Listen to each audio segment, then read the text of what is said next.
read from previously this morning. A few thoughts that I have been given to consider this morning.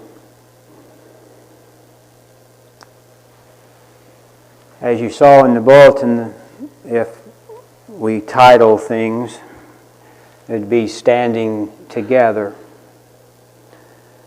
For the Ecclesiastes is the book of the preacher, and as he states there in verse 7, then I returned. It's as if he was somewhere else, and he comes back to a place and he looks. Then I returned, and as we return to a place, when we return home or things, we often look around and look at things. Make sure everything is all right. Make sure the front door is still locked. No critters that are unknown or unmentionable are hanging around, things like that. And he says, when I returned, I saw something. And he said, I saw vanity under the sun. Now, vanity is not a good word. It's really not. And he says, I saw it as I'm looking out in the daytime, and I'd look out and it's under the sun, and I saw something there that caught my eye. And I thought about it for a moment. And he says, I saw vanity. I saw something useless. And what did he see? He said, there is one alone, and there is not a second. Yea, he hath neither child nor brother, yet is there no end of all his labor. Neither is his eye satisfied with riches, neither saith he, for whom do I labor, and bereave my soul of good? This is also vanity, yea, it is of sore travail. As we read that verse, he says, I looked and I saw this one alone. And there was no one else around.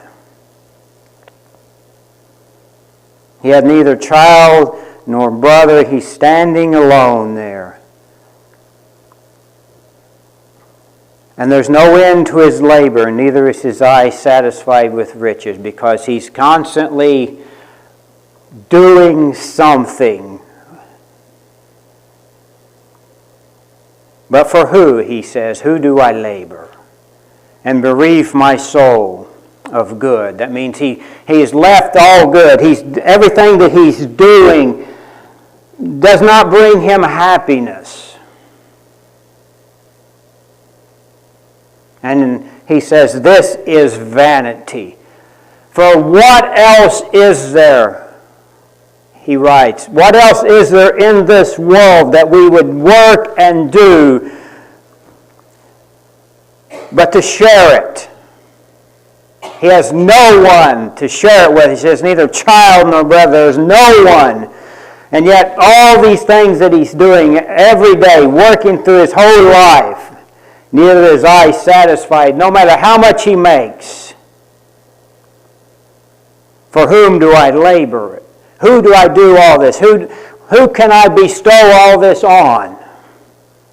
This one that is standing alone there in verses 7 and 8. There is no relationship. He has no brother, no child, no one to express his worth to. Whom do I labor for?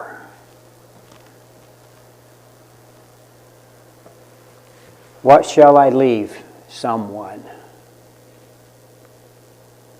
He's standing alone there.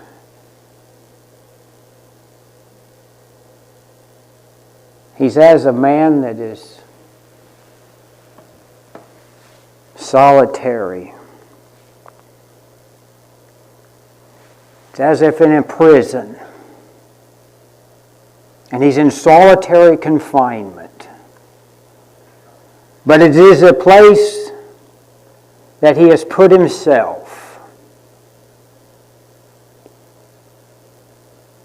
For he has not chosen to make relationships in this world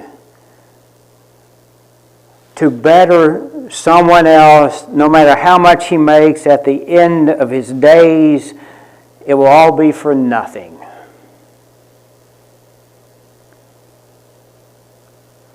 Because he has no one to spend it with and on. No man should have to be by himself, as we're going to see this morning. Luke 11:24 says, When the unclean spirit is gone out of a man, he walketh through dry places, seeking rest, finding none. He saith, I will return into my house whence I came out. Do we think about that in a physical sense? A doctor wrote this, Dr. Luke, and he's writing about a man that's sick. He had this unclean spirit, and he's gone out of a man. He walketh through dry places, seeking rest. He finds none. He says, I will return to my house. My son made a statement the other day. My wife was gone for a little while, and he said, you're going to have to be a bachelor again for a little while today. I said, okay, what's for lunch? Yeah, what's for lunch? He said, well, I'm making this and that. That sounds good. I'll be over. And, of course, the grandbaby's here, so I got another interesting feature of life, to spend time relationship. And I talked to my wife. She was on the road with my daughter, and she said, well, what'd you do today? I said, well, Ben invited me over. I invited myself, but I said, Ben invited me over. We ate. She said, what'd you have? I said, we had some chicken, baked potato stuff. It was really good. And I didn't have to do a thing except be involved in a relationship. I can't be that man that goes about. I can remember when Ben was born, and I left Carol at the hospital with him. And I went back to my house. I drove down next door. No, I walked. Because my mom and dad lived next door to me, and I stayed overnight with them. Why? I seek relationships. I don't like to be alone. There's times we like to be alone. I'll do stuff. I can be sitting in the same room with other people, and I'm a million miles away, but still there's a relationship. If they interact and get to that 1,000,000-mile mark, they'll connect with me. And that's what he's talking about here. Nobody should have to be all alone. Because you start to just do things for who? You don't even know why. Why do I live? What's my purpose? And that's what happened. This man here, he said, I went and I walked through the dry places of this world. There was no one around me. I just had this myself, this evil spirit. And I'm finding no rest. And I go back home and there's nothing there. And he says, then what's worse is what happened after that.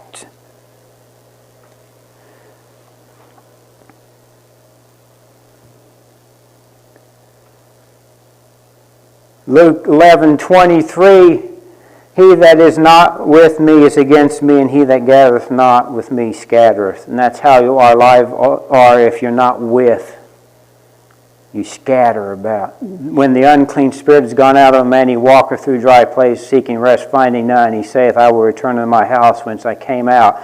And when he cometh, he findeth it swept and garnished. Luke 11:26, then goeth he and taketh him 7 other spirits more wickedly than himself, and they do enter in and dwell there. And the last state of that man is worse than the first. All because why? He's alone. You're alone in this world. You have not found your purpose. You're living in vanity, he says. Everyone has been called to be in a relationship in this world, the greatest of which is to be with God Himself. And once we figure that part out, then we start to figure out why our relationships in this world are so important. For each one that we are called upon to be with and around. For if you live out your whole life not understanding that this world is a relationship and how we deal with it from God all the way down to the lowest being, you will have lived your life in vanity if you sought to live for yourself. And when you come to the end of it all, you will be sorely vexed, he says, and have sore travail, and vanity will be, and who shall... And why is my soul bereft of good? It's because I chose to be alone. Standing alone does not mean standing together. Verse 9, 2 are better than one because they have a good reward for their labor. I find that more and more. If I find that out when you get older, sometimes you need a second set of hands. My son joked with somebody the other day. When I chose his name, a man came to me, he said, "You know what that means?" I said, "Yeah, it's called the son of my right arm." And he said that the other day in my presence to somebody else. He said, "Yeah, who do you think's going to help? The son of his right arm." Mm-hmm. 2 are better than 1. There are certain things in this life that we cannot do by ourselves. And we find that out really quickly. Try to lift something heavy up with 1, and then with 2 it's half the weight and it's easy to carry. Or easier. 2 are better than 1 because they have a good reward for their labor. That means they are successful in what they're attempting.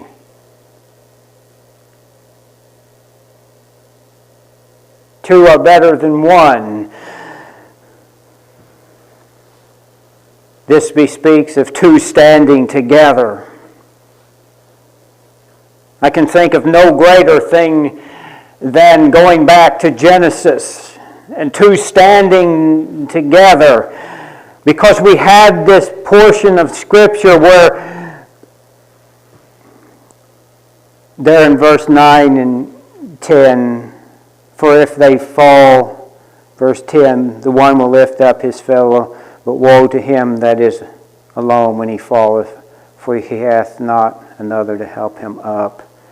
Again, if 2 lie together, they have heat, but how can one be warm alone?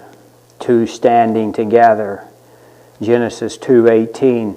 And the Lord God said, "It is not good that man should be alone." And there again, God Himself says no man should be alone. No one should have to walk through this world alone. You ever meet someone alone? It's not that good. What are you doing? Oh, I'm just walking down this road alone, lost. And Adam was this way, and I will make him a helpmeet for him, he says. For in the 20th verse of Genesis 2, and Adam gave names to all the cattle and to the fowl of the air and to every beast of the field, but for Adam there was not found any helpmeet for him. He said, and it said, I was alone. He had no companions. He could name all the animals. And he'd go up to all the animals, and he named all the animals. That's why we have all the names today. People wrote them down and remembered them. But he'd walk up to an animal, "What's your name?" You're not talking to me. Supposed to be intelligent beings, you can't tell me. A dog's supposed to be intelligent, smart. He can't tell you, "I'm a dog." He just barks, licks you, jumps up on you. I've got a cat. He's outside. He loves being out there except whenever, because he knows as soon as I click the door, morning now, I can go and hit my key to start my truck. And as soon as he hears that, he smacks the front door, jumps on the screen. He's wanting his food, but he can't say, "I'm Cat." I call him Fat Cat. He says, he can't tell me he's Fat Cat, he just meows. He'll rub up against you and pester you until you give him something, but he can't talk.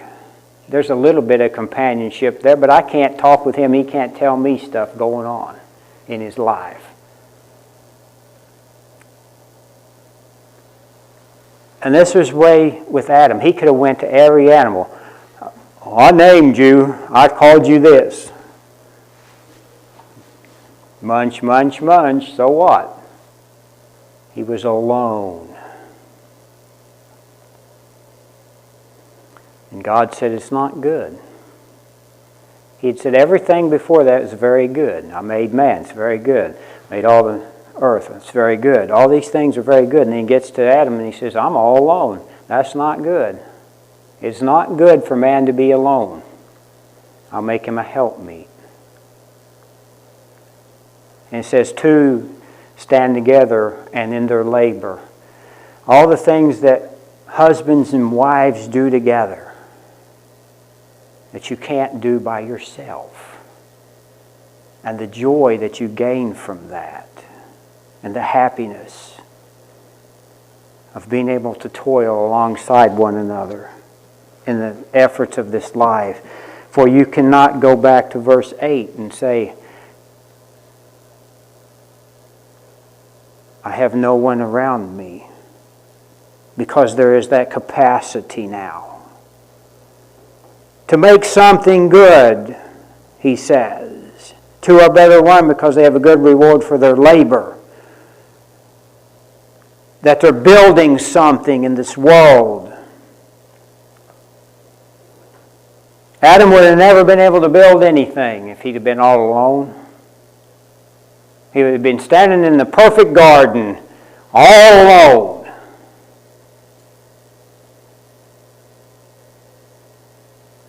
Without anybody to talk to share his life with.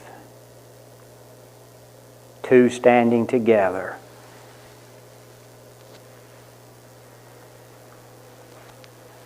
Because God made him someone. For if they fall, the one will lift the other one up. But woe to him that is alone when he falleth, for he hath not another to help him up. It was rainy yesterday. My wife was taking care of some things outside, and then she came in and we went somewhere for a couple hours. She said, "I'll take care of all that when I get back home." So she went out a little later after the rain stopped. And it seemed like an extended period of time. It felt like too long of time. And so I had did something previous the Friday evening before the rain come, and I'd gotten the tractor stuck in a hole, and I got it out, and I thought, wonder if she got stuck in that hole. I better go outside and make sure she's not stuck in the mud somewhere, because it's muddy right now. So I walk out, and she comes walking by. She said, "Well, I was over here doing that." She wasn't stuck in the mud, but see, if she would have been stuck in the mud, how's she going to get out stuck in the mud unless I can help her?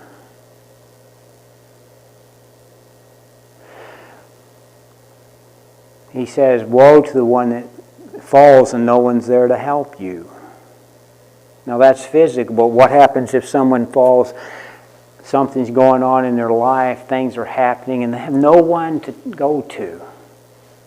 They just fall down, and that's it. And there's no one to help them. No one to come beside them and put their arm around them and come on, I'll help you get up and get on with life. See how important relationships are. We can become depressed in our lives. Things happen to us and we get people around us because we don't want to be alone. You don't want to end up alone. Because you can do so much more together. If I was the only one here this morning, I would have to turn everything on, stand up here,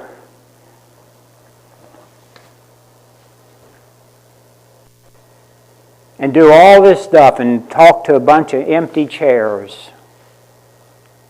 I could do it, but what benefit? Can the chairs respond?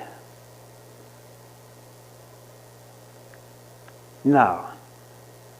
You see, so as we come together, even here in the church, and we're doing things together, it's because we want to have fellowship with one another. We want to have a relationship with one another. We want to understand each other. And we come to that because we hear of God's Word, and He talks to us and He tells us things that are important in our lives. And we start to understand here the importance of relationships in this world. For that is all we have, is our relationships. Everything else ends. The money stays. All the things done. The physical labors are gone and over with. And we lay down at the end. And what have we made that lasts? Relationships. Here in the church, to find people, to build the relationship that is so vital to the future. Here and up there. Heaven would be a great place, but what's going to make it really great? In order for a place to be of any value, there's beautiful places in the world that have never been seen. So are they beautiful or not? I don't know. Haven't seen them. Heaven is described as a beautiful place, but without any people in it, it's meaningless. No one there to share it. And so God did something, didn't He? To restore relationship. And He shows us that through, He says, and the man shouldn't be alone, and neither should God. And I'll make him someone to understand how important it is to have relationship, because he's going to need that here in just a little while. When he's standing all alone in the world, but he has someone that's beside him that understands what has happened. Because she went through the same thing. Two standing together.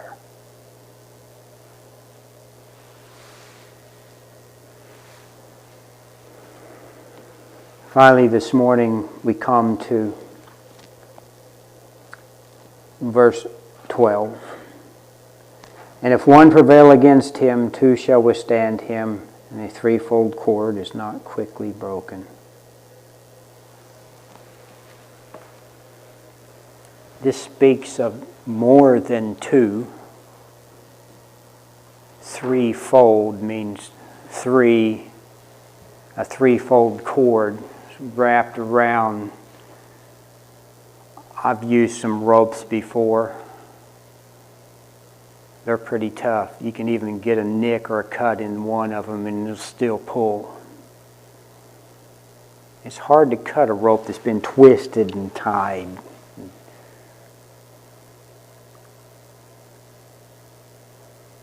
And it says there, if one should prevail against one, then two should withstand. If one gets knocked down, there's two more you've got to come through. And that threefold cord. And there's an example in the Scripture of when three stood.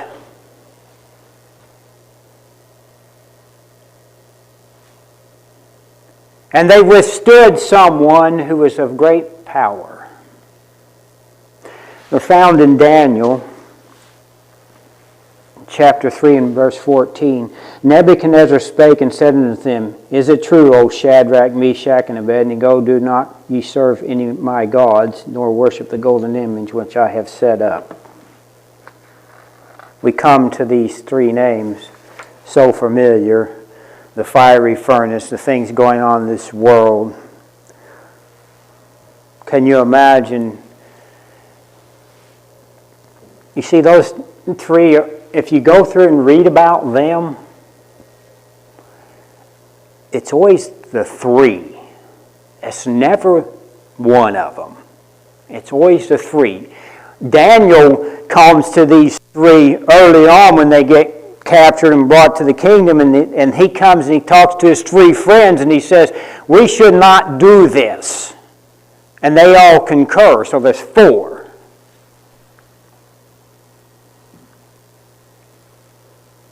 And they're always mentioned as the three, wherever they are talked about here, the three friends. They were bound like a rope, wrapped around one another. You couldn't break them apart.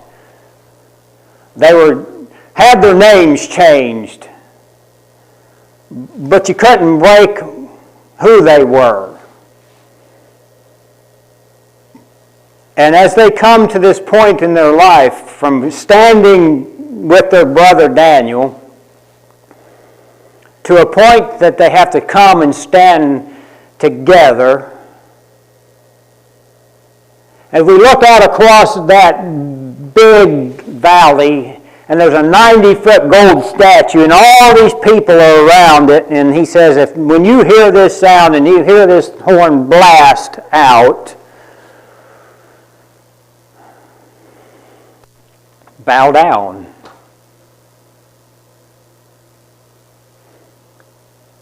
And you start to see one by one fall down.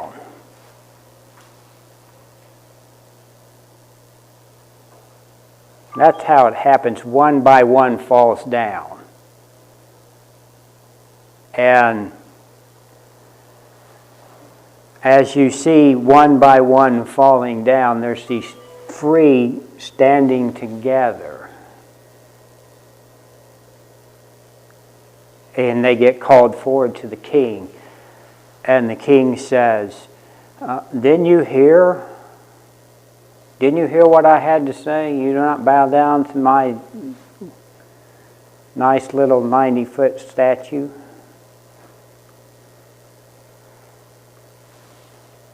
And it says they answered. They answered.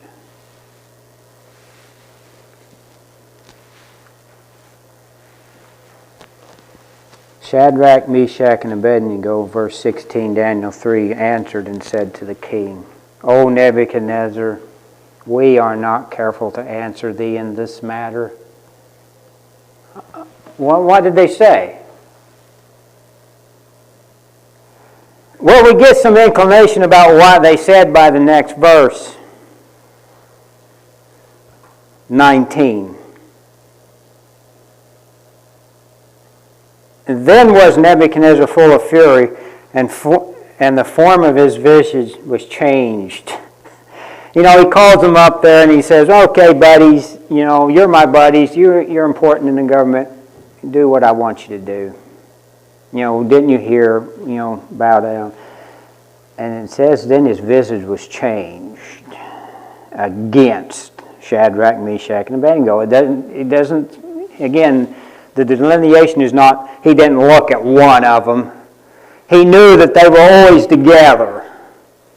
And so he looks at all three of them and he says, therefore he spake and commanded them they should heat the furnace 7 times more than it was wont to be heated.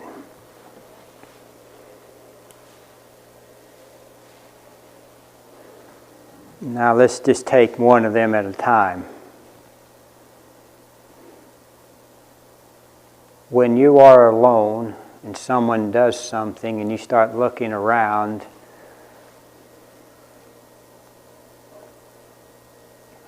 are we going to be like the one we spoke of at the start, where he's alone and he has this bad spirit and he's traveling alone in life?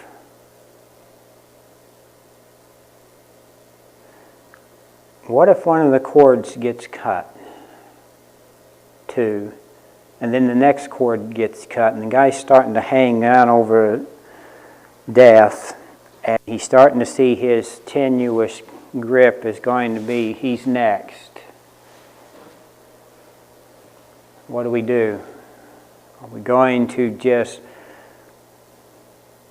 go back home alone? We're going to go through the dry place? We're going to see, no, see, they stood together. And there's strength in that. And the preacher, he says here, the threefold cord is not easily broken.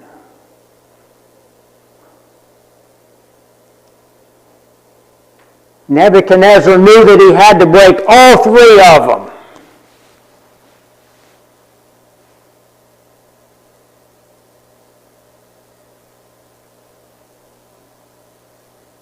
He couldn't just eye one up. He had to get all three of them. Did not you hear me, you three? He keeps using their names. All three of you. Didn't you hear me? Bow down.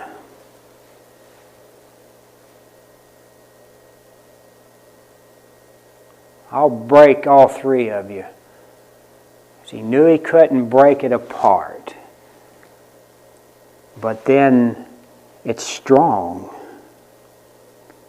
And we can go through a lot of adversity if we know someone's with us, can't we?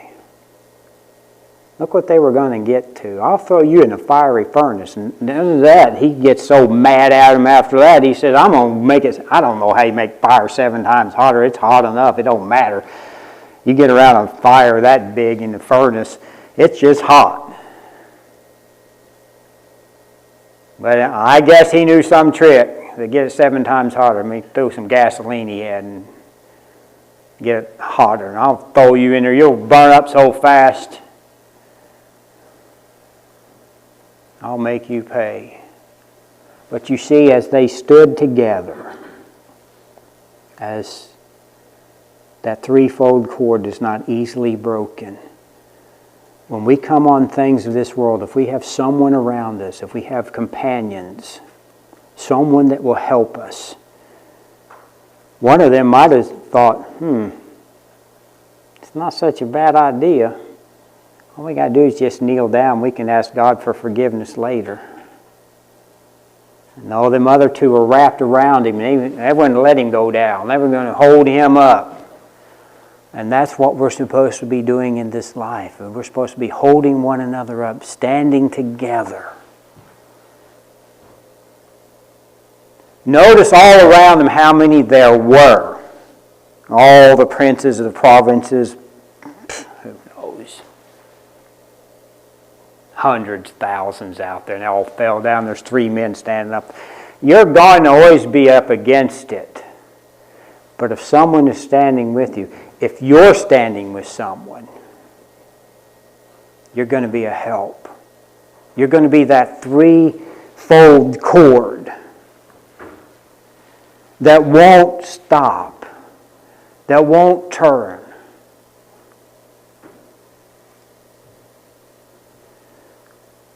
When one of us falls down or becomes weak, the other two will withstand.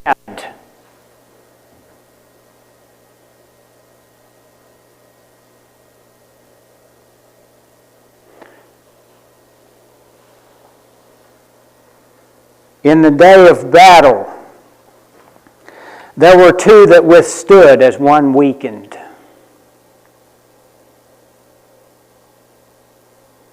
He was sitting up on a hill, and they were overlooking the valley where the valiant were down there fighting. He held up that rod. His name was Moses. And he started to go down.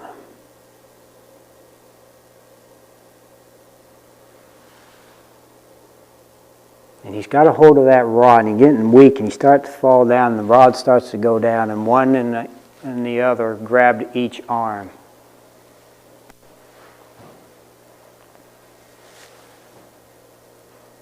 Held up his arms. Oh, you're going to go down. You're going to get weak. You're going to see despair. You're going to get tired. You're going to need someone to be with you. And just like Moses needed those two that day, and those three that were facing the fire needed each other, you're going to need to stand. Sometimes you're going to be weak, and you're going to have someone around to hold you up. You're not going to be able to carry it by yourself. No man can carry all of this. As I spoke earlier, I could not do all this stuff this morning that was done here. It takes everyone standing together, lifting one another up, looking out for their interest, because that's where you're going to find that your labor is valuable.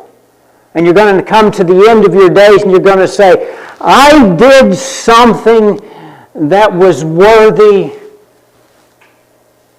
of value. It was not vanity that I stood for.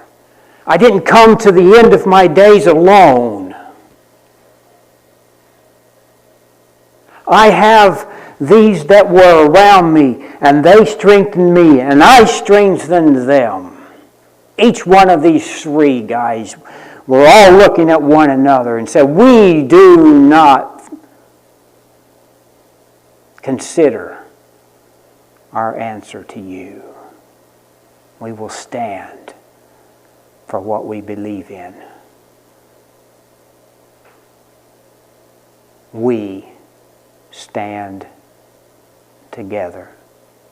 So this morning, as we go through this life, are we standing alone? Do we think that we are all and all we need? And I'm perfectly satisfied with living my life by myself.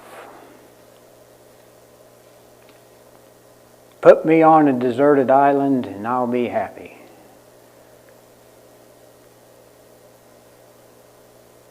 Or do we need the relationships and to build them? Because someday I'm going to go down and I'm going to need someone to get me up. That man on that deserted island falls down and nobody's there to get him up. Never going to know whether he's alive or dead. Because I'm all alone, and that's the way I want it. No, it's not good. It's vanity to think that, and that you can stand alone in this life. Don't ever think that we can stand alone, or that we should allow others to be alone. And we should become involved in their lives, because the relationships in this world teach us that we have to have value in what we attempt, so that we may expend it on someone else.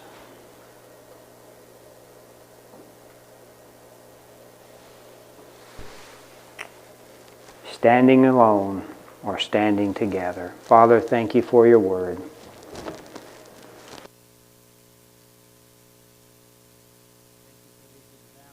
Looked at this morning that we who choose to stand together can stand in the gap, that we have someone around us to be there when we need them. And as we